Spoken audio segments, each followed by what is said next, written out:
I cut off my parents when they withdrew all their retirement savings and took out loans to invest in my good-for-nothing younger brother. I never thought I'd be posting this story here. But here we are. My family has been a complete disaster for as long as I can remember, and things finally hit the breaking point. Let me give you some background, so you can understand how everything went south.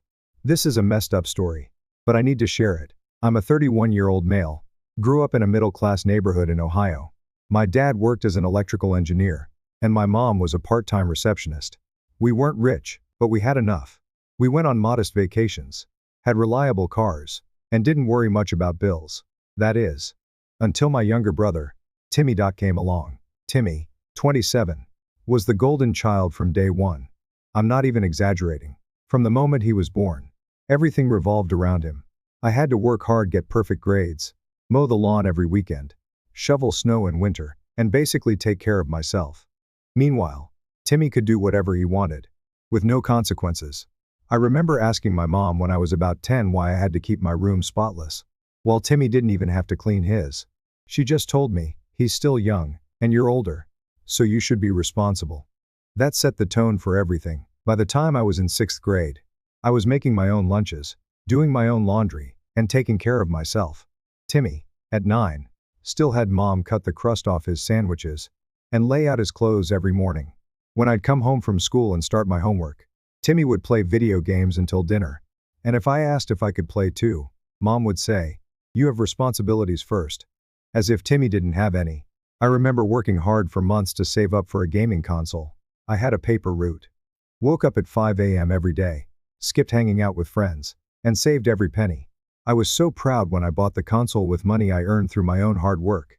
But when I brought it home, Timmy threw a tantrum, and my parents forced me to share it with him.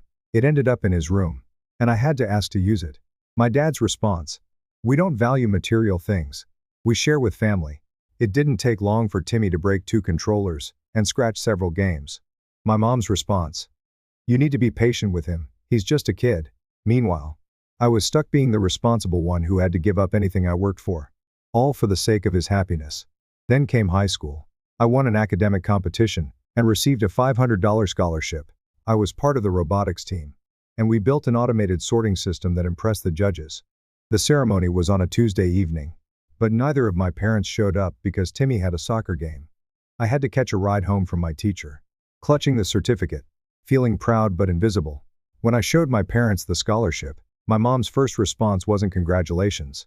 Instead, she said, "That's perfect timing. Timmy needs a new laptop for school." They convinced me that it was the right thing to do using my scholarship to buy Timmy a laptop. And, of course, Timmy didn't thank me. He acted like it was his birthright. Meanwhile, I was busting my ass in high school, excelling at everything, but getting minimal recognition. While Timmy cruised by, barely scraping through, always defended by my parents. By senior year, I had it figured out. Excel, get ignored. Watch Timmy fail upward with maximum praise. College came next. I went to a decent state school with a partial scholarship, and worked 30 hours a week at a campus bookstore. I lived off ramen and energy drinks, barely scraping by. Timmy, on the other hand, went to 2 expensive private schools, paid for by my parents, both times. He dropped out within a semester, citing some ridiculous excuse about the curriculum being too restrictive for his creative mind. My parents completely bought his story, never once questioning him. After I graduated with my computer science degree, I landed an entry-level software development job. It wasn't a huge salary, $58.00 a year, but it was a start. I lived with 2 roommates in a small apartment, drove a 15-year-old Honda, and saved every penny I could. Meanwhile, Timmy was living rent-free at my parents' house, driving a car they bought for him, and constantly talking about his big ideas, like he was the next Elon Musk. Every time I visited, it was the same thing, Timmy rambling about his plans, and my parents nodding along, completely bought into his nonsense. 3 years into my career, I had moved up to senior developer, making $85.00 a year. I had built up an emergency fund and was looking to buy a small condo. Around this time, my cousin Jacob, who worked in finance, moved to our city, and we became close. Jacob was the first family member who actually saw through Timmy's BS and understood my frustration. One night, after some drinks, Jacob told me, "Your parents created this monster. They've trained Timmy to be this way." That comment stuck with me. I had been too close to see it clearly. But once Jacob said it, it made perfect sense. Then came last year, when my parents called me. They sounded devastated. They had made the most insane decision. They had taken a second mortgage on their fully paid house and emptied their entire 400 wonks to give Timmy $160.00 for some ridiculous app idea. My dad and mom were convinced Timmy was a visionary, and this app would change the world. I tried everything to stop them. I brought in a friend who worked at a tech startup to explain to my parents why this was a terrible idea. But they didn't listen. They dismissed us, saying I was jealous of Timmy's entrepreneurial vision. They kept making excuses for him, buying into his lies, and letting him destroy everything. And then, the app failed. It crashed and burned within 8 months. Timmy never even hired a real developer. He spent the money on a leased BMW expensive electronics and hosting networking events that were just parties with his friends. When the money ran out, Timmy blamed everything on the market and claimed that forces beyond his control were to blame. My parents ate it up. They still wouldn't acknowledge that Timmy had blown through their retirement savings for nothing. I was furious. But I didn't know how far things had really gone yet. One day, things reached a boiling point when Timmy started spreading lies about me. He told the entire extended family that I had embezzled $250.00 from my company, gotten fired, and avoided jail time because my parents paid restitution. This was a complete fabrication. And, to my horror, my parents were backing up his lies. They told relatives that they were deeply disappointed in me, and that Timmy was helping them recover emotionally. My entire reputation was being destroyed. I knew at that moment that I had to act. This wasn't just about Timmy anymore. It was about my family's lies and how they had destroyed everything I had worked for. After Timmy's lies started to spread through the family, I couldn't ignore what was happening any longer. The more I heard, the angrier I became. My parents were actively supporting his fabricated story, turning the whole family against me. They were making it seem like I was some kind of criminal who had stolen from them, while Timmy played the role of the good son, just trying to help them with their emotions after the devastating betrayal I supposedly caused. It was like I was living in some twisted version of reality, where everything I had worked for was suddenly being erased. I couldn't believe my parents, people I thought I knew inside out, would stand by and let Timmy manipulate everyone like this. For months, I had tried to reason with them, tried to make them see the truth, but every time I spoke up, they shut me down. When I confronted them about Timmy's constant failures, his lack of responsibility, and the fact that they were enabling his behavior, they would make excuses. They told me I didn't understand his vision, and that I was too conventional in my thinking. They said that Timmy just needed a little more time and support, that his next big idea would work out. It was like they were blind to everything he was doing. The worst part was the total reversal in their behavior. My dad, who had always been so practical and conservative with money, was now talking like a venture capitalist, throwing around terms like burn rate and pivoting. My mom, who had always been sharp and could spot a scam a mile away, was convinced that Timmy was destined for greatness. I felt like I was losing them completely. They had completely lost touch with reality, and it was because of Timmy's influence. Then, everything came to a head when my parents called me in a panic, telling me that they had taken a second mortgage on their house and emptied their 400 wonks to give Timmy $160.00 for his app idea. Timmy, who had no business experience, no technical skills, and no real plan, had convinced them that his idea would disrupt the social media space. I was horrified. This wasn't just a mistake, it was a disaster in the making. I tried everything I could to stop it. I even brought my friend Kevin, a software developer who had worked in a tech startup, to explain to my parents why Timmy's app idea was completely nonsensical. Kevin walked them through the problems: no market research, no unique selling proposition, no technical expertise, and showed them statistics about startup failure rates. But my parents didn't care. They dismissed Kevin, and they dismissed me. They told me I was jealous of Timmy's vision and that I didn't understand how big this could be. To make matters worse, Timmy was on cloud 9. He would send me smug texts about finally getting the support he needed, how he was on the verge of his big break. He acted like I was some jealous bystander, completely ignoring the fact that he was using our parents' life savings to fund his delusional business venture. My blood was boiling. It felt like I was watching my own family fall apart, and I couldn't stop it. Sure enough, within 8 months, Timmy's revolutionary app crashed and burned. He never even hired a real developer. Instead, he outsourced bits and pieces of code to freelancers who had no idea what they were doing. He spent the money on a leased BMW expensive electronics and throwing networking events that were just parties with his friends. The moment I found out, I felt like I had seen it coming from a mile away. Timmy was so far in over his head. And yet my parents were still defending him. Still making excuses for his failure. They continued to blame everything on market conditions and bad timing. As if it wasn't Timmy's lack of experience and his complete disregard for reality that had led to this disaster. But the worst part was that they were still using their savings to support him. They refused to see that Timmy was the one who had failed them, not me. I was seething with anger. But I kept my calm. I knew there was nothing I could do to change their minds. They had made their choice. And it wasn't me. It was Timmy. The golden child who could do no wrong. And I realized then that there was no place for me in their delusional world. But things were about to get even worse. Timmy, as expected, had no intention of taking responsibility for his actions. Instead of owning up to his failure, he had the audacity to blame me for everything. He started spreading lies about me to the extended family, telling them that I had embezzled $250,000 from my company and had been fired.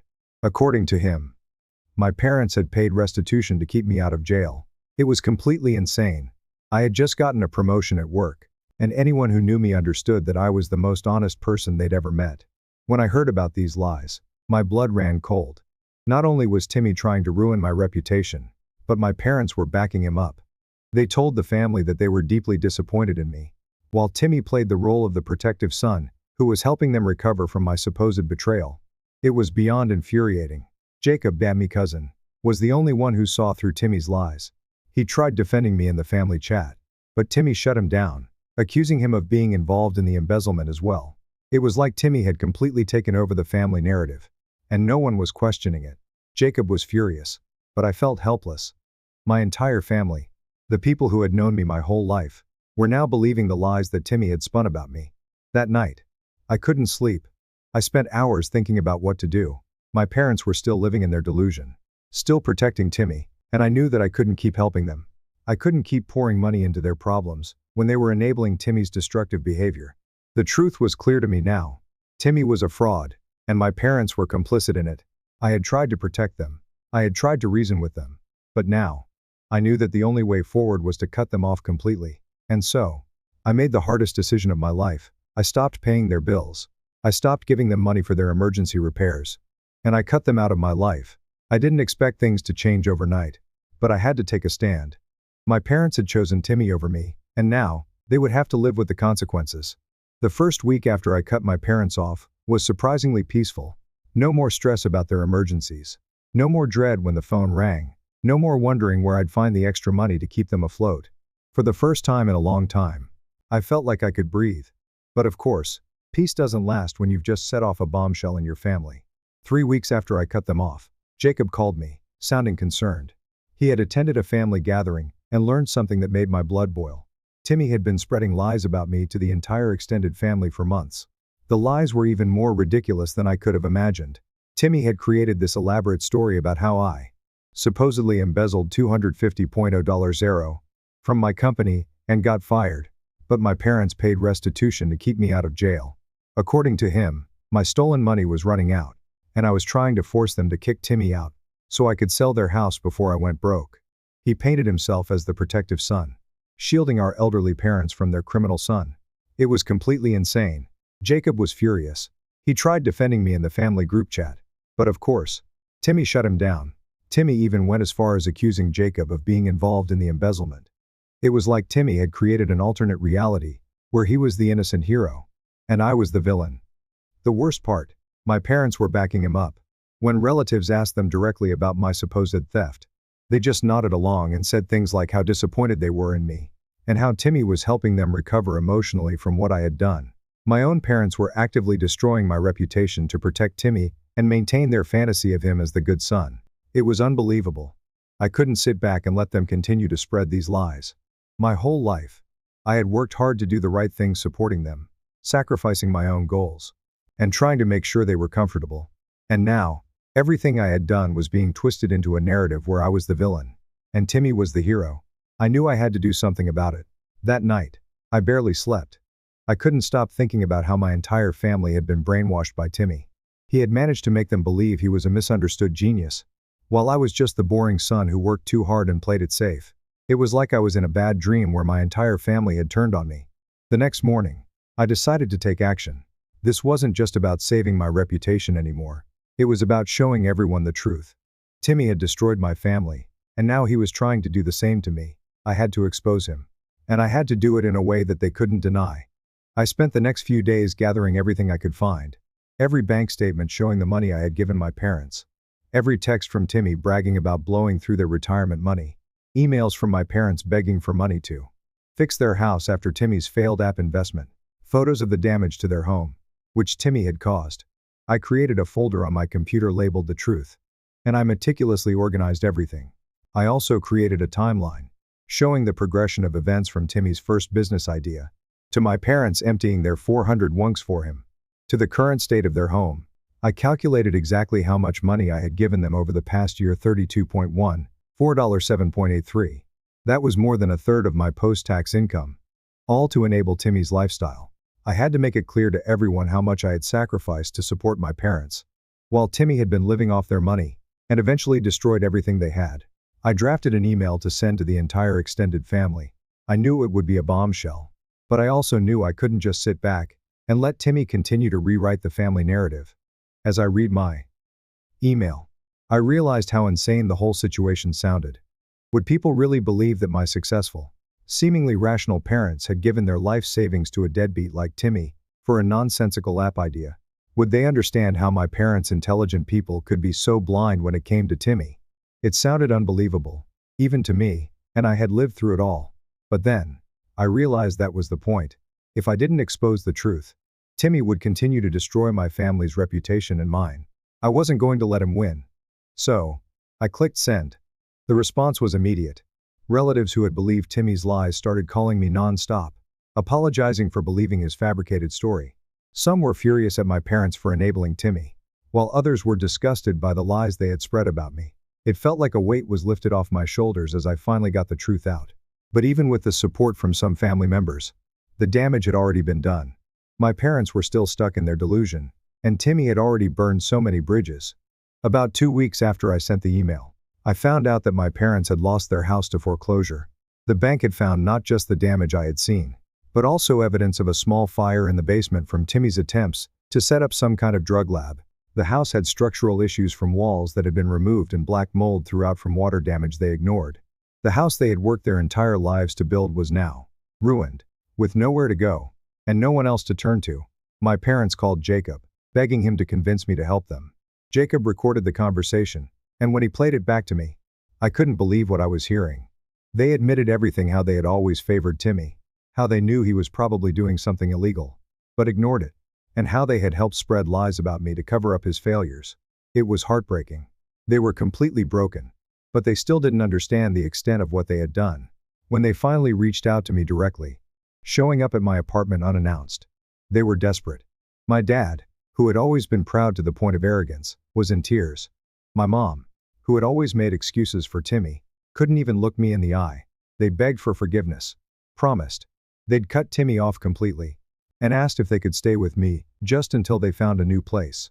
I listened to them cry it out before I played Jacob's recording back to them. The look on their faces as they heard their own voices, admitting how they had treated me. My entire life was something I'll never forget. Then, I told them exactly what they had told me months earlier. Real family doesn't come with conditions. Right. Well, go ask your real family Timmy for help. I'm sure he'll be writing to you from prison any day now. And with that, I shut the door on them. I haven't looked back since. Timmy is now serving 4 to 6 years for drug trafficking. My parents are staying with a distant relative in another state. And as for me, my life has actually gotten better. Without the financial drain of supporting them, I was able to put a down payment on a nice condo. I got another promotion at work. And Jacob and I started a small side business developing apps for local businesses that's already turning a profit. Some bridges, once burned, just can't be rebuilt. And honestly, watching them go up in flames was the most satisfying thing I've ever experienced. The weeks that followed cutting ties with my parents were filled with a strange sense of liberation, albeit mixed with guilt and anger. For the first time in a long time, I didn't feel that constant pressure weighing on me, and I could finally focus on my own life without the endless emotional and financial drain of my family's issues. My condo was starting to feel like a real home. The stress of constantly helping my parents who had no intention of helping themselves was gone, and I felt like I could breathe again. But, of course, things didn't stay quiet for long. A month after I cut my parents off, Jacob called me again. This time sounding even more concerned than before. He had just returned from a family gathering and discovered something that made my blood run cold. Apparently, Timmy had been spreading a story about me that was both infuriating and insane. According to Timmy, I had embezzled $250,000 from my software company, been fired, and my parents had bailed me out using their 400 wonks. The story was so far from reality it was laughable. Yet, people were believing it. Timmy painted himself as the hero, protecting our parents from their criminal son. He had somehow twisted the narrative so that he was the good son, the one who was always there for them, while I was the greedy, dishonest one.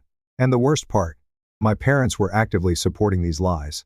When relatives confronted them about my supposed theft, they didn't defend me. Instead, they went along with Timmy's story, expressing how disappointed they were in me. My mom said that Timmy was helping them heal from the emotional damage I supposedly caused. I was absolutely livid. Jacob was furious too, and he tried to defend me in the family group chat.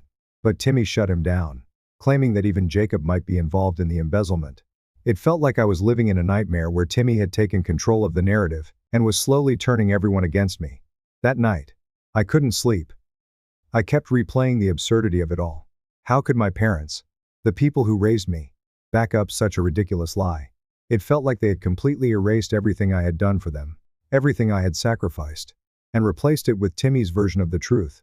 The next day, I knew I had to act. I couldn't sit back and let Timmy destroy my reputation without doing something about it.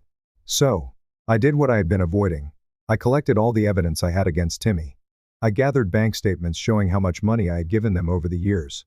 I found text messages from Timmy, bragging about blowing through their retirement savings. I even took photos of the damage to their house, damage that had been caused by Timmy's failed ventures. I put it all in a folder labeled The Truth and organized it meticulously. I also created a timeline showing the progression of events, from Timmy's first failed business idea, to my parents giving him their 400 wonks, to the eventual destruction of their house and savings. I calculated how much I had given them over the past year, $32.14, It was more than a third of my post-tax income, all gone to supporting Timmy's irresponsible lifestyle. I was done being the family's scapegoat. I had to show everyone the truth. So, I wrote an email to the entire extended family. I included all the evidence, the bank records, the photos, the texts, and the timeline, and made sure to lay everything out clearly. I told them that while I had been working tirelessly to support my parents, Timmy had been living off their money and turning their house into a disaster. And when they asked me to keep paying for their mistakes, I had to draw the line. I sent the email, and the response was immediate. Relatives who had believed Timmy's lies started calling me non-stop to apologize. Some were furious with my parents for enabling Timmy's behavior. A few even expressed regret for having supported him and backed up his fabricated story. It felt good to finally get the truth out there, but I knew that even with the truth on my side, things had already been irrevocably changed. 2 weeks later, I found out that my parents lost their house to foreclosure. The bank inspector had discovered not only the damage to the house that I had seen, but also signs of even worse damage, structural issues caused by Timmy's reckless behavior, water damage that had been ignored, and a small fire in the basement from his business ventures. The house that my parents had worked their whole lives to build was now destroyed. My mom and dad were living in a small guest room, while Timmy and his friends had taken over the rest of the house. With nowhere else to go, and no one else willing to help, my parents called Jacob, begging him to convince me to help them. Jacob recorded their conversation, where they admitted everything. They admitted that they had always favored Timmy, that they had known he was probably doing something illegal, and that they had spread lies about me to protect him. They begged for my forgiveness, and asked if they could stay with me just until they found a new place. When they showed up at my apartment, I let them cry it out. I could see how broken they were, but I also saw how deep in denial they still were. My dad, who had always been proud, was in tears. My mom, who had always made excuses for Timmy, couldn't look me in the eye. They begged me to help them, to let them stay with me. I played Jacob's recording for them, showing them the truth of what they had admitted to. The look on their faces as they heard their own voices, acknowledging everything, was unforgettable. I told them exactly what they had told me months earlier. Real family doesn't come with conditions. Right. Well, go ask your real family, Timmy, for help. I'm sure he'll be writing to you from prison any day now. With that, I shut the door on them. I haven't looked back since. Timmy is now serving 4 to 6 years for drug trafficking. My parents are staying with a distant relative in another state. I haven't spoken to them since that day, As for me, my life has gotten much better. Without the financial burden of supporting my parents, I was able to put a down payment on a nice condo. I got another promotion at work. Jacob and I even started a side business developing apps for local businesses. And it's already turning a profit. My life is moving forward. And it feels like I finally have control over it again. Some bridges, once burned, just can't be rebuilt. And honestly, watching them go up in flames was the most satisfying thing I've ever experienced.